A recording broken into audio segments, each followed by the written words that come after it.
আমরা এখন দেখছি বিএনপি বিভিন্ন ধরনের কার্ড দিচ্ছে না, ফ্যামিলি কার্ড, কৃষক কার্ড। এই কার্ডগুলো শুধুমাত্র বিএনপির যারা ধানের শীষে ভোট দিয়েছে শুধু তাদেরকে দেয়া হচ্ছে। খাল খননের শ্রমিকদের দিয়ে খাল খনন করার কথা, সেই খাল খননের যখন তালিকা করা হয় এমন মানুষের নাম পাওয়া যায় যেই মানুষ 10 বছর আগে মারা গেছে।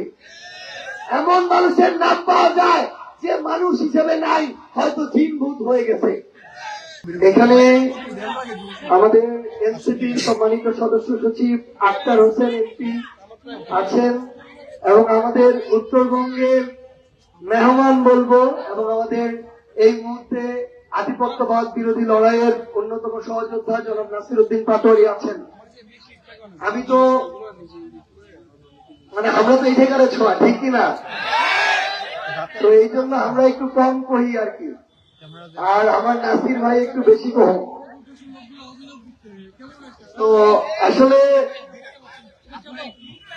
আমরা মাত্র কয়েকটা জায়গা নিয়ে একটু কথা বলি। আওয়ামী লীগের বিরুদ্ধে এরকম একটা অভ্যুত্থান হওয়ার কারণ কি? কারণটা ছিল 9 সালের পরে যখন 14 সালে নির্বাচন হওয়ার কথা, একটা ভোট চুরির নির্বাচন হয়েছে। 18 সালে যখন নির্বাচন হওয়ার কথা, একটা রাতের অন্ধকারের নির্বাচন হয়েছে। 24 সালে যখন নির্বাচন হওয়ার কথা, একটা দামি নির্বাচন হয়েছে।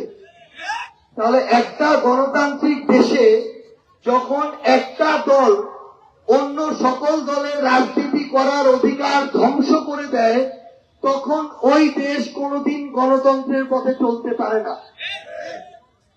এবং এই কারণে অন্য সকল দলের যারা ছিল, বিএনপি বলেন, জামায়াত বলেন, অন্যান্য দল যারা ছিল, সব নেতা কর্মীদের বিরুদ্ধে জুলুম হয়েছে, অত্যাচার হয়েছে, গুম করা হয়েছে, খুন করা হয়েছে, মিথ্যা মামলা দেয়া হয়েছে, হয়রানি করা হয়েছে, ঠিক মতো ঘরে থাকতে দেয়া হয় নাই। এবং দিন শেষে সৃষ্টিকর্তা তো একজন আছে না নাই? আল্লাহ বলি যেই নামেই ডাকি, সৃষ্টিকর্তা একজন আছে না নাই? তাহলে যেই মানুষটা এভাবে জুলুম করতে পারে, ক্ষমতায় টিকে থাকার জন্য এই অভ্যুত্থানে 4 বছর থেকে শুরু করে 70 বছরের মানুষকে, 1400 মানুষকে খুন করতে পারে, সেই মানুষটার হাতে কি একটা দেশের জনগণ নিরাপদ থাকতে পারে? সেই মানুষটার হাতে এই বাংলাদেশ কি নিরাপদ থাকতে পারে? পারে না। তাহলে এখন আমাদের কি করতে হবে? আমরা যারা আছি, যেই দলই করি না কেন, এনসিপি করি, বিএনপি করি, জামাত করি, যেই করি না কেন, সবার আগে আমাদের মানুষের পক্ষে দাঁড়াইতে হবে। সবার আগে মানুষের সাথে অন্যায় বন্ধ করতে হবে।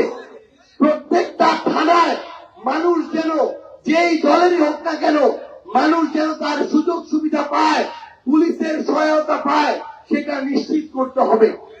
হাসপাতালে গেলে দলমত নির্বিশেষে প্রত্যেকটা মানুষ যেন তার প্রয়োজনীয় সেবা পায়, সেইটা নিশ্চিত করতে হবে। ভূমি অফিস থেকে শুরু করে ইউএনও অফিস, ডিসি অফিস থেকে শুরু করে এসপি অফিস, প্রত্যেকটা জায়গায় মানুষ যেন বিনা টাকায়, যেই দলেরই হোক না কেন, সে যেন তার সেবাটা পায়, সেটা নিশ্চিত করতে হবে। আমরা এখন এই জিনিসটা বিএনপিকে বলতে চাই যে আওয়ামী লীগ অন্যায় করেছিল, অপকর্ম করেছিল, খুন করেছিল, গণহত্যা করেছিল, তার শাস্তি তারা পাচ্ছে, আগামীতেও পাবে। কিন্তু আপনারা নতুন করে ক্ষমতায় এসেছেন, আপনারা যদি একই কাজ করেন, তাহলে তারা যে শাস্তির মধ্য দিয়ে গিয়েছে, আপনাদের পরিণতি এর চেয়েও খারাপ হবে। আমরা এখন দেখছি বিএনপি বিভিন্ন ধরনের কার্ড দিচ্ছে না, ফ্যামিলি কার্ড, কৃষক কার্ড। এই কার্ডগুলো শুধুমাত্র বিএনপির যারা ধানের শীষে ভোট দিয়েছে শুধু তাদেরকে দেয়া হচ্ছে। তাদেরকে যখন দেয়া হচ্ছে, তাদের মধ্যে যারা যোগ্য তাদেরকে না, বরং কে 5,000 টাকা দেয়, কে তাদের আত্মীয়, কে তাদের দালালি করে, কে তাদের আত্মীয় স্বজন, বন্ধু বান্ধব, এমনকি বড় বড় নেতারাও নিজেদের ছেলে মেয়ের নামে কার্ড করা শুরু করেছে। তাহলে এটা তো আগের লুটপাটের রাজনীতি। আবার নতুন করে আমার উপজেলায় খাল খনন শুরু হয়েছে। আমি আশা করি আপনাদের উপজেলাতে হয়তো 2-1টা শুরু হয়েছে। খাল খননের শ্রমিকদের দিয়ে খাল খনন করার কথা, সেই খাল খননের যখন তালিকা করা হয়, এমন মানুষের নাম পাওয়া যায় যেই মানুষ 10 বছর আগে মারা গেছে। এমন মানুষের নাম পাওয়া যায় যে মানুষ হিসেবে নাই, হয়তো জিনভূত হয়ে গেছে। এই ধরনের নামের তালিকা করে ওই শ্রমিকদের টাকা পর্যন্ত লুটপাট করে খাওয়া হচ্ছে। রাস্তার কাজ শুরু হয়েছে, খাল খননের কাজ শুরু হয়েছে। টেন্ডার হওয়ার আগে বিএনপির নেতাদের কাছে ওই যারা টেন্ডার নেয় তাদেরকে অ্যাডভান্স টাকা দিয়ে কাজ শুরু করতে হয়। আমরা সত্য কথা বলতে বিন্দুমাত্র ভয় পাই না। এখানে আমাদের মায়েরা আছেন, বোনেরা আছেন, ইসলাম ধর্মাবলম্বী আছেন, সনাতন ধর্মাবলম্বী আছেন, অন্যান্য অনেকে আছেন। আমরা শুধু আপনাদের একটা কথা বলি, কে কোন দল করে, কার মার্কা কি, এটা বড় কথা না।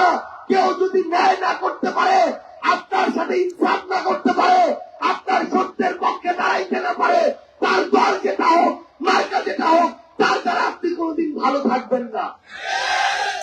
এখন আমরা যদি ভালো থাকতে চাই, তাহলে আমাদেরকে ন্যায়ের পক্ষে থাকতে হবে, ভালোর পক্ষে থাকতে হবে, ইনসাফের পক্ষে থাকতে হবে।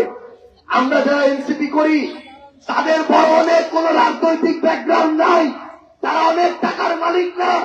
এইরকম একটা খোলা মঞ্চে হয়তো 5,000 টাকা খরচ করে প্রোগ্রাম করে, কিন্তু আমরা বিশ্বাস করি, আমরা যদি ন্যায়ের পক্ষে থাকি, আপনাদের যৌক্তিক দাবি তুলে ধরি, আপনাদের জন্য ইনসাফের লড়াই করি, আপনারা আমাদের পাশে থাকবেন ইনশাআল্লাহ। আপনারা আমাদের পাশে থাকবেন তো? শুধু একটা জিনিস মনে করিয়ে দিই, আগামী দিনের লড়াইটা বিএনপি এনসিপি জামাতের লড়াই না। আগামী দিনের লড়াইটা সত্য আর মিথ্যার মধ্যে লড়াই। আগামী দিনের লড়াইটা ভালো আর মন্দের মধ্যে লড়াই, ন্যায় আর অন্যায়ের মধ্যে লড়াই, জুলুম আর মজলুমের মধ্যে লড়াই। এইখানে আপনাদেরকে ভালোর পক্ষে থাকতে হবে। শেষ করবো একটা কথা বলে, আমরা পরিবর্তন চাই, হাসপাতালে ভালো চিকিৎসা চাই, শিক্ষা ক্ষেত্রে শিক্ষা প্রতিষ্ঠানে মানসম্মত শিক্ষা চাই, থানায় বিনা টাকায় আমরা সেবা চাই। আমরা প্রত্যেকটা অফিসে গিয়ে আমাদেরকে ন্যূনতম সম্মান দিয়ে কথা বলবে, আচরণ করবে, আমাদের প্রয়োজনীয় সেবাগুলো দিতে আমরা এইটুকু চাই। কিন্তু যখন নিজের সিদ্ধান্তটা নেওয়া দরকার, ভোটটা জায়গা মতো দেওয়া দরকার, তখন আমরা আবার কিছু নেতার হুমকিতে বাপ দাদা চোদ্দ গোষ্ঠী যেখানে ভোট দিছিল, ওই মার্কা ওই দল যত অন্যায় করুক, আমরা তাদেরকে ভোট দিই। ভোটের পরিবর্তন করি না, দলের পরিবর্তন করি না। তো ভোট আর দলের যদি পরিবর্তন না করতে পারি, সিদ্ধান্তের যদি পরিবর্তন না করতে পারি, তাহলে বাপ দাদারা যে অন্যায়ের মধ্য দিয়ে গিয়েছে, আমাদেরকেও তো ওই অন্যায়ের মধ্য দিয়ে যাওয়া লাগবে।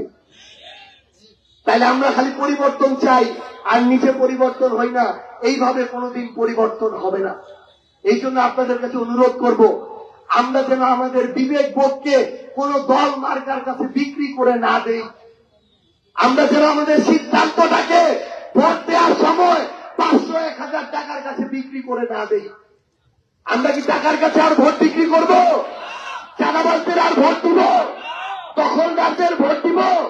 যারা জুলুম করে তাদেরকে ভোট দিব?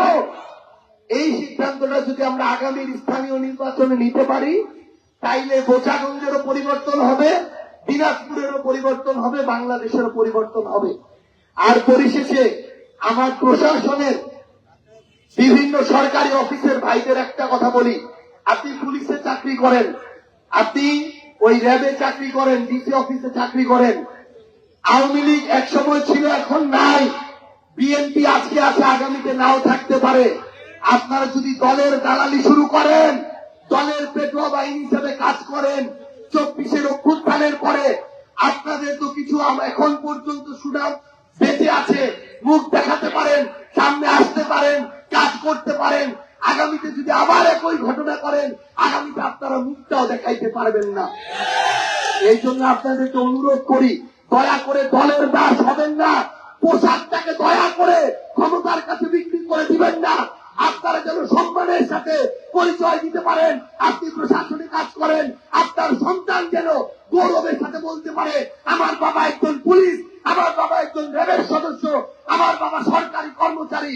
সেদিনই আপনি আপনার দায়িত্বটা পালন করবেন, সেদিনই বাংলাদেশটা ঠিক পথে যাবে। আমরা সেই দিনটা দেখার অপেক্ষায়, এবং আমরা বিশ্বাস করি আমরা ঐক্যবদ্ধভাবে আমাদের এই বাংলাদেশটা গড়ে তুলব। যেই দল অন্যায় করবে তার বিরুদ্ধে দাঁড়াবো। আমরা যদি তার বিরুদ্ধে দাঁড়াইতে পারি তাহলে বাংলাদেশ ঠিক পথে যাবে। আমরা একসাথে সেই বাংলাদেশ গড়ে তুলবো। আপনারা সবাই ভালো থাকবেন, আমাদের জন্য দোয়া করবেন, আমাদের তাফসীর ভাইয়ের জন্য দোয়া করবেন। তাফসীর ভাইকে আমরা প্রার্থী দিয়েছি, অনেক বড় রাজনৈতিক ব্যাকগ্রাউন্ড নাই, তাফসীর ভাইয়ের অনেক বেশি টাকাও নাই, টাকা দিয়ে ভোটও কিনতে পারবে না, কিন্তু কোনোদিন যদি অন্যায় করে আপনাদেরকে লাগবে না, তার বিরুদ্ধে আমরাই ব্যবস্থা নিব ইনশাআল্লাহ। কিন্তু যতদিন সে ন্যায়ের পথে থাকবে ততদিন যেন আপনারা তার সাথে থাকেন, এইটাই আপনাদের কাছে আমাদের চাওয়া। সবাই ভালো থাকবেন। আসসালামু আলাইকুম, আদাব এবং অনেক অনেক শুভেচ্ছা।